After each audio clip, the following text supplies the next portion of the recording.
अस्सलाम वालेकुम वरहमतुल्लाहि वबरकातुहू। मैं हूं आपका दोस्त ज़ीशान और आप देख रहे हैं मेरे यूट्यूब चैनल रेजर्स के इलेक्ट्रिक। दोस्तों, आज हम डिस्कस करेंगे सोलर इन्वर्टर यानी local assembled solar inverter. Solar की कम होती हुई कीमतों से जहां आवाम खुशहाल हैं, वहां इन्वर्टर्स की बढ़ती हुई कीमतों की वजह से काफ़ी परेशानी में मुब्तला भी हैं, क्योंकि सोलर पैनल के इंतखाब के बाद जो सबसे मेन काम होता है वो सोलर इन्वर्टर्स का होता है। सोलर इन्वर्टर की नॉलेज ना होने की वजह से बहुत से लोग एक अच्छा सोलर इन्वर्टर इंतखाब करने में मुश्किलात का शिकार होते हैं। यहाँ इंपोर्टेड सोलर इन्वर्टर का जिक्र किया जाए तो उनकी कीमतें लाखों में होती हैं, क्योंकि हमें अपने लोड को देखते हुए सोलर इन्वर्टर्स का इंतखाब करना पड़ता है। तो लोड अगर कम से कम भी हो तो 1-2 केवी से ज़्यादा का ही होता है, जिसकी कीमत इंपोर्टेड इन्वर्टर्स की लाखों में बनती है। जहाँ हम लोकल सोलर इन्वर्टर या देसी इन्वर्टर्स की बात करें तो पाकिस्तान में असम्बल होने वाले बहुत से सोलर इन्वर्टर्स के मेयार पर सवालिया निशान हैं, क्योंकि मुख्तलिफ़ लोगों की मुख्तलिफ़ राय हैं। कुछ कहते हैं कि लाने के बाद कुछ महीने ही चल सके और उसमें ख़राबियाँ पैदा होगी, और कुछ कहते हैं कि अभी तक चल रहा है। क्योंकि इलेक्ट्रॉनिक्स कंपोनेंट का मसला ये है कि इनको भी एक बेहतर माहौल की ज़रूरत होती है। ज़्यादातर ख़राबी की वजह जो नमी वाले इलाके हैं वहाँ पे नोट की जाती है। इस वजह से लोकल असम्बल्ड सोलर इन्वर्टर्स बहुत सी जगहों पे नाकामयाब भी हैं। यहाँ पर मुख्तलिफ़ किस्म के इन्वर्टर्स में देखा गया है कि कुछ कंपनीज़ जो कि देसी सोलर इन्वर्टर को बनाते हैं, उनका दावा ये है कि वो पीसीबी यानी सर्किट को बाहर से इंपोर्ट करते हैं और यहाँ पे अच्छे पार्ट्स लगाकर उसको असेंबल करते हैं। लेकिन देखने में ये आया भी गया है कि बचत के चक्कर में बहुत से जो कुछ कंपनी सोलर इन्वर्टर्स जो बनाती हैं उनमें कंपोनेंट्स का गैर मेयारी इस्तेमाल और सर्किट की गैर मेयारी हालत की वजह से जब उस पर लोड डाला जाता है तो वो ख़राब हो जाता है। अब इसका हल क्या है, इस बारे में इस वीडियो में डिस्कस करते हैं। तो आइए वीडियो की तरफ चलते हैं। सबसे पहले हम बात करेंगे देसी यानी लोकल मेड इन्वर्टर्स की। ये इन्वर्टर्स आपको मुख्तलिफ़ किस्म के मिलेंगे। कोई इन्वर्टर्स लाहौर या कोई फैसलाबाद या रावलपिंडी, लेकिन कौन सा अच्छा है या बुरा है इसका फ़ैसला करना मुश्किल है। ज़्यादातर लोकल इन्वर्टर के बग़ैर बैटरी के डिज़ाइन किए जाते हैं, जो कि डायरेक्टली को 220 वाट प्रोवाइड करते हैं।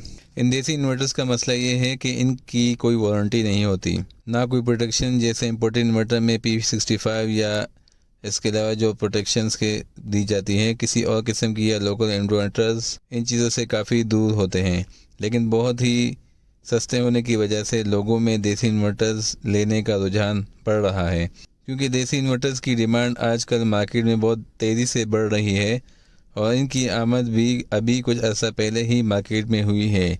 इसलिए इन देसी इन्वर्टर्स में कौन सी कंपनी अच्छी है ये बताना कब्ल अज़ वक्त होगा। यहाँ सवाल ये है कि अगर हम इन देसी इन्वर्टर्स को ख़रीदना चाहें तो कौन सी इन बातों पर अमल करें ताकि हमें अच्छा देसी इन्वर्टर मिल सके, क्योंकि देसी इन्वर्टर्स के बॉक्स पर लिखा कुछ होता है और अंदर कंपोनेंट्स कुछ और यानी कम म्यार के लगे होते हैं। सबसे पहले आपने जो भी इन्वर्टर का इंतखाब करना है, जो भी देसी इन्वर्टर ख़रीदना हो तो आप शॉप कीपर से डिमांड करें कि वो आपको खोल कर दिखाए। ऐसा करने से आप देसी सोलर इन्वर्टर में लगे कंपोनेंट से इस बात का अंदाज़ा लगा सकेंगे कि आया ये बेहतर है कि नहीं। इसके लिए आप सबसे पहले आपने पीसीबी यानी सर्किट की हालत पर ध्यान देना है। अगर सर्किट की हालत कुछ इस तरह या इससे मिलती जुलती हो तो ठीक है, प्रिंट अच्छे हो। इसके बाद आपने कॉइल पर ध्यान देना है। अगर कॉइल एक बड़ी हो या दो हो या तो ज़्यादा बेहतर होगा। इसके बाद जो चीज़ आप देखेंगे वो है कैपेसिटर की तादाद। कैपेसिटर की तादाद 6 या 6 से ज़्यादा हो तो बेहतर होता है। अब बारी आती है IGBTs की, तो कम से कम छोटे इन्वर्टर में 8 IGBTs का होना ज़रूरी है, और जितना बड़ा इन्वर्टर होगा उसमें कैपेसिटर और IGBTs की तादाद बढ़ जाती है। फिर IGBTs की तादाद 16 भी हो जाती है। तो आप अगर इन बातों का ख्याल रखेंगे तो आपको एक अच्छा देसी इन्वर्टर मिल सकता है। अब आते हैं अन देसी इन्वर्टर की तरफ के जिस पर लिखा 7 kV होता है, लेकिन अगर आप अंदर खोल कर देखेंगे तो उनमें लगे पार्ट से आपको अंदाज़ा हो जाएगा कि ये झूठ है।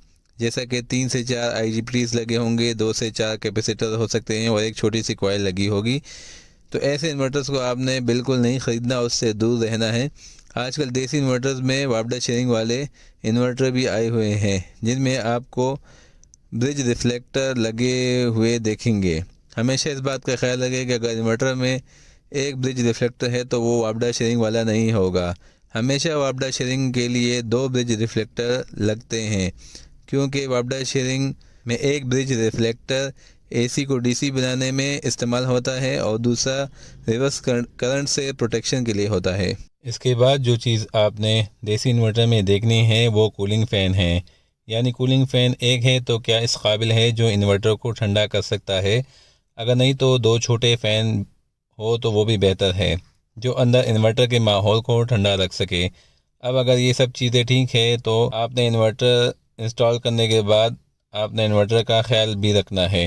وہ کیسے؟ وہ ایسے کہ صبح کے ٹائم آپ نے زیادہ لوڈ نہیں ڈالنا، کیونکہ صبح کے ٹائم سولر جنریشن کم کرتا ہے، اس وجہ سے انورٹر زیادہ لوڈ ڈالنے پر ٹرپ خراب یا آگ بھی لگ سکتی ہے۔ اس کے بعد شام ڈھلنے لگے تب بھی آپ نے احتیاط کریں، کیونکہ اس وقت بھی سولر کم واٹ جنریٹ کر رہا ہوتا ہے۔ اس کے بعد ہم آتے ہیں ایسے موسم کے بارے میں جس میں بادل آتے جاتے ہو، کیونکہ بادل کا پتہ نہیں ہوتا تو آپ نے لوڈ مینیج کرنا ہے، جیسا کہ ایئر کنڈیشن یا کپڑوں والی استری یا جو بھی ایسی چیز جو زیادہ وولٹ یا ٹارک لوڈ لیتی ہو اسے استعمال نہیں کرنی۔ ہمیشہ آپ نے سولر پہ اپنا پورا لوڈ پیک آورز یعنی پیک ٹائم میں ڈالنا ہے، جس میں سورج بالکل سوا نیزے پہ ہو یا بغیر بادل بارش کے ہو تو لوڈ ڈالنے میں کوئی پرابلم نہیں۔ اب بات آتی ہے کہ ہم کون سا انورٹر لیں، وابڈا شیئرنگ والا یا بغیر وابڈا شیئرنگ والا؟ تو اب تک جو دیکھا گیا ہے تو دیسی انورٹر میں بغیر وابڈا شیئرنگ والے انورٹر کامیاب ہیں۔